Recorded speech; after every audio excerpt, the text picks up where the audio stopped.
My brothers and sisters, today is going to be an Army and Navy and Air Force of life. So today is day 5.5 of creation. It's in Genesis chapter 1, verse 20. Turn there in your Bibles. This is season number 1, episode number 6 in the book of Genesis.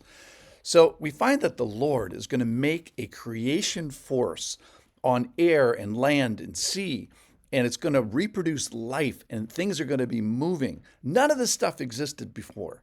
And all the people in all the years, looking all the days, we are still discovering stuff that we didn't know existed before.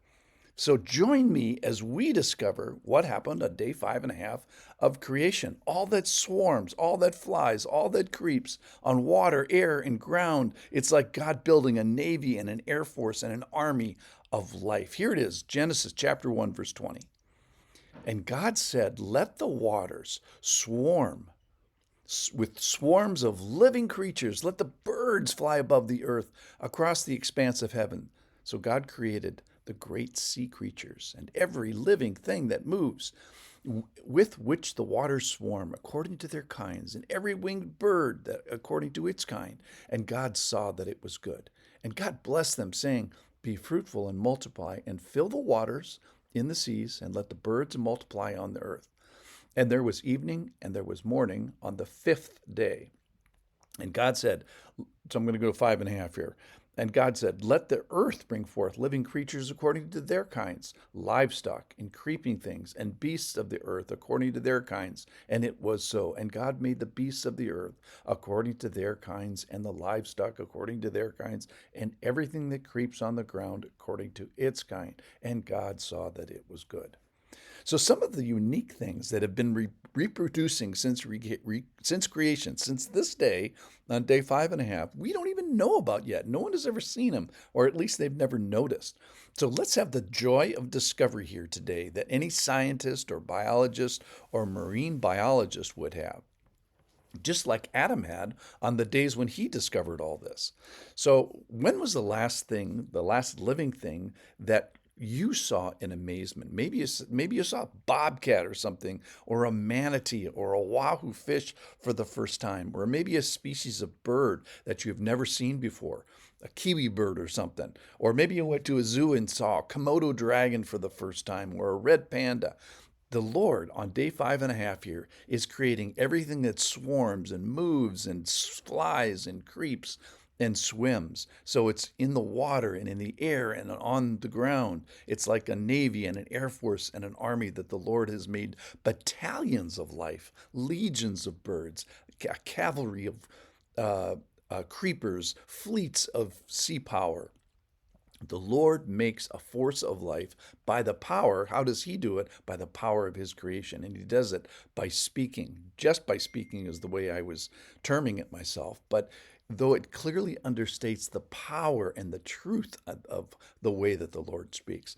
Remember, this is what keeps the BBC and Planet Earth and Nat Geo channels in business. It's this joy of discovery. It's the study of life that he's made, and the joy of discovery of something new, or something undersea from a robot or from under a microscope, or a bird that we thought was extinct for 100 years.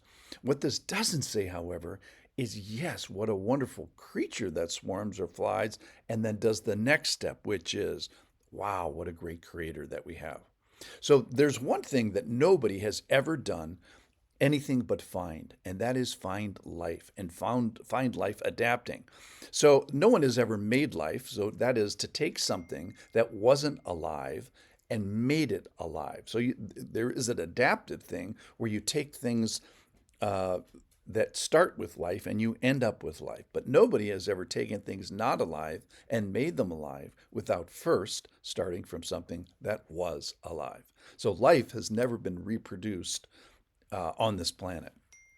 So, as hard as we have studied, no scientist has witnessed the onset of a new species other than at this day, that is day 5.5. So, new species have never been witnessed beginning. Now, we've seen some minor adaptations of species that have already existed, but new species that have indeed been ceasing, we've noticed that, dodo birds famously. So, this is the only place to witness new life, is here, back on page 1 day 5.5, land, sea, and air. So why is it that evolution, that is a new, if you define it as a new species creation that wasn't there before, has never been witnessed? Well, new life other than that which has been made on this day. So if you know of anything new that has been created, that man has done, let me know about that. The point is here is not to argue. The point is to admire. So let's not argue about creation or scientific creationism or evolution until we get the following. These are the big points that, Lord, you made life. Lord, you made everything that moves. You made everything that flies. You made everything that swims. You made all this teeming stuff upon the earth, sea, and sky. You made it all and gave it the ability to multiply over and over again. And it all points back to you, to the creature, yes, but then past the creature to the creator. You're the one that speaks things into existence. So we are still discovering day 5.5 of creation since then till now. And you can discover and appreciate and open your eyes to all of this today. So let's not argue, let's admire. I pray that you are overwhelmed by this arsenal of life that the Lord has made, of the army that crawls on the earth, and the navy that swims, and the air force that flies. So let me ask again, and let's just think about this. What was the last living thing that you saw in amazement? And then remember that that thing was created all the way back on day 5.5 of creation. Thanks for listening.